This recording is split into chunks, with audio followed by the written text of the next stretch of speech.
Namaskar and Namaste to all my dear students and to all dear parents. Welcome back to my YouTube channel, Fun Mathology. Welcome to yet another session of Basic Mathematics. We have already started our second chapter, that is whole numbers. And we have gone through certain properties of basic operations. So we have gone through properties of addition, properties of subtraction, properties of multiplication. Today we'll be taking up properties of division. Now, for each and every property, there are few areas which are common. I'll just go back and I'll show it to you, like closure property, commutative property, associative property, and there are other properties. So the first three properties are common to judge the basic operations. And these are very common, like closure property, commutative property, and associative property. So we'll start with the first one so properties of division, right? So we'll be going through closure property. Closure property. Now, if you remember, in the earlier videos, we have seen closure property to be true for addition and multiplication, but not true for subtraction. Now let's see what happens in division, right? So if A and B are two whole numbers, right? So then if we divide A divided by B, the result will not be a whole number always. So A divided B is not a whole number always. Let us take few examples and let's see what this statement means. So we'll take, let's say, 12 divided by 4. So what is the result? 3. So you can say, oh yes, see, this is the whole number. But what happens if A is lesser than B? For example, you just move around. Now 12 divided by 12, 4 divided by 12. So it comes 1/3. So this is not a whole number. That's why if A and B are two whole numbers, then A divided by B is not always a whole number. So closure property do not always holds true in case of division. Next, commutative property. Commutative property. So we have seen commutative property in addition, subtraction, multiplication. We'll see in division. So if A and B are two whole numbers, then A divided by B is not equal to B divided by A. So as we have seen, A plus B is equal to B plus A. That holds true in addition, but not in division. A divided by B is not equal to B divided by A. So you see, we can take the same example above and we can prove this one. So 12 divided by 4 is 3. We'll just move around. Commutative. 4 divided by 12 is 1/3. So 12 divided by 4 is not equal to 4 divided by 12. So as I said, the commutative property do not the division do not follows the commutative property, or commutative property do not holds true in case of division.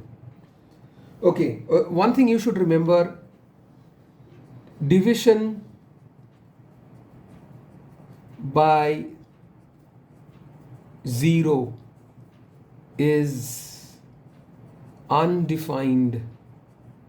Always remember this. Division by 0 is undefined. Got it? Let's come to the third property, associative property. Associative property.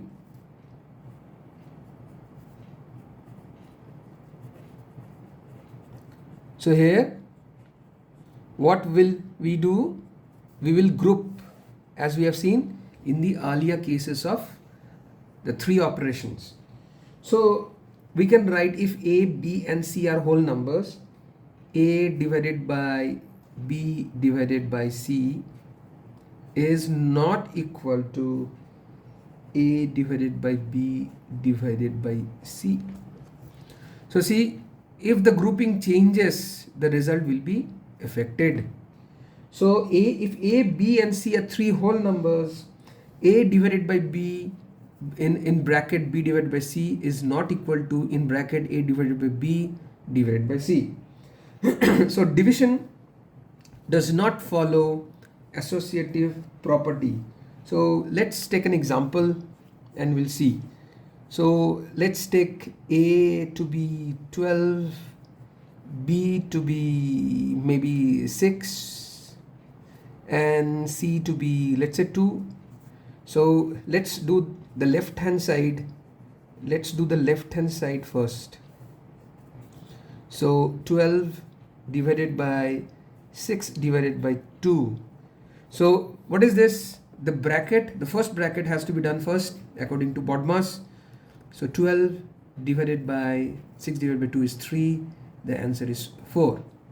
So let's group in this way, the right hand side. This is the right hand side.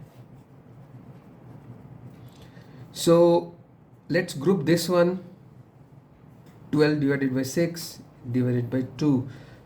So 12 divided by 6 is 2, 2 divided by 2 is 1. So left hand side is not equal to the right hand side. It's proved. So division does not follow associative property.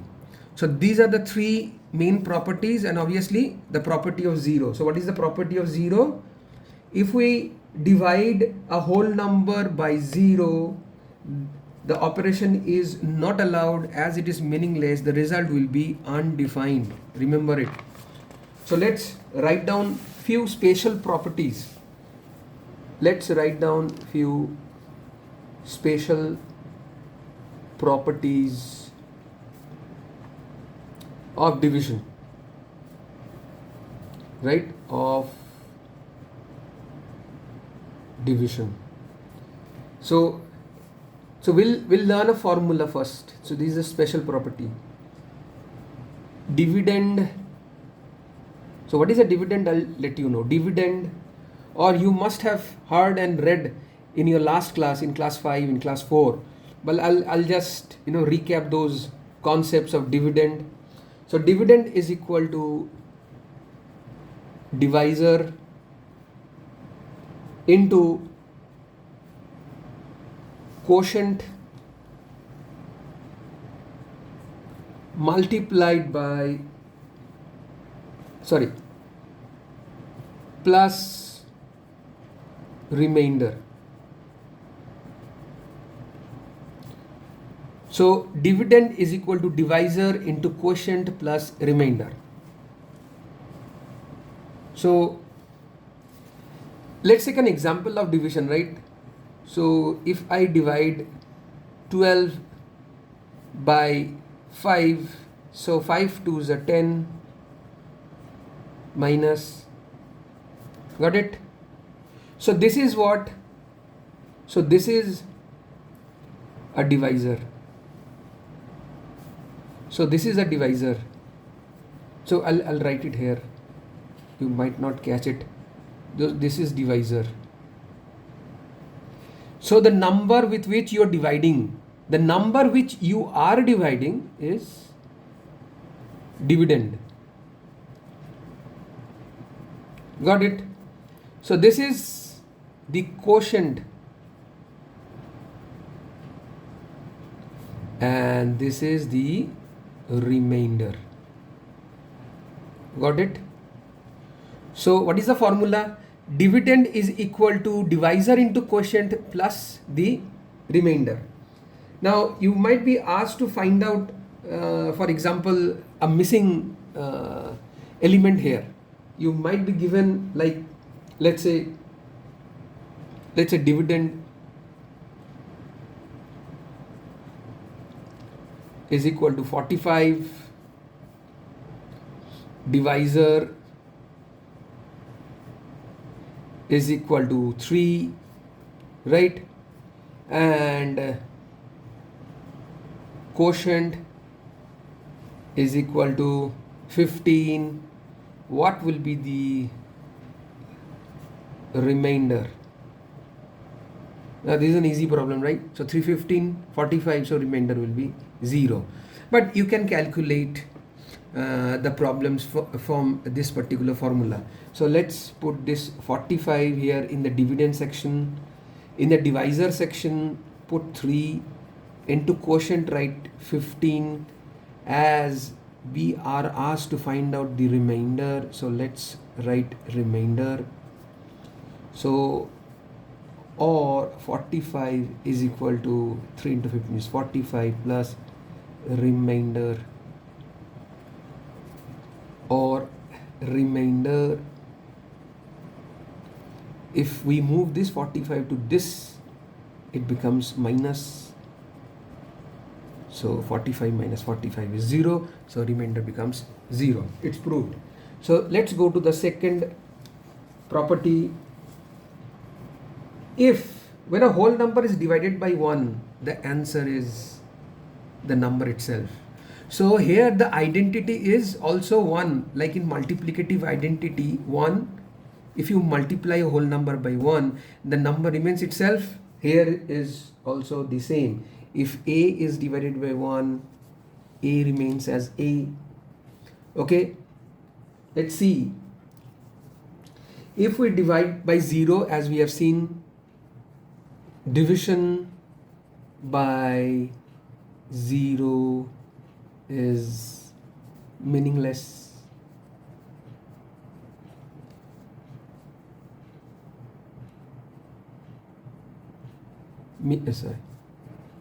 Is meaningless. So we can't do this because it is undefined. Please remember, it is undefined. Got it? Now last one. If we divide a whole number by 0, the operation is not allowed. Meaningless. To divide a whole number by 0, it's not allowed, as we have seen. Now what happens if we divide a 0?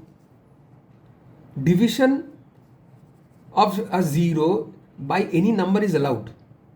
What will happen if I divide 0 by a? The answer will be 0, right? So let's say 12, 0 divided by 12, you take any number, the answer will be 0. So these are the few properties, the special properties of division. You must remember this formula by heart, because you will face so many problems and so many questions based on this particular formula. Remember that 1 is the divisional identity. If you divide any whole number by 1, the number remains itself. Division by 0 is meaningless, undefined. If you divide by 0, if you divide 0 by any number, it is allowed. The answer is 0. Got it? So these are the four properties. These are the four properties of the special properties that we have seen on basic operations. So whole numbers, in the whole number section, so we have seen properties of addition, properties of subtraction, properties of multiplication, and special properties of division, as well as the properties of division in this class. So in the next class, what we will do is, based on these four properties, we'll do an extra class of exercises. So we'll take many numerical questions and we'll try to solve according to the four properties that we have studied today and in the earlier classes. Got it? So in the next class,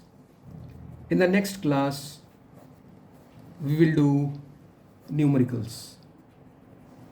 We'll do numericals, all questions based on these four properties. Okay? So for now, so goodbye for now, and thanks for watching and thanks for the support. So we'll meet in the next class. To all my students and parents, have a great day. Thank you.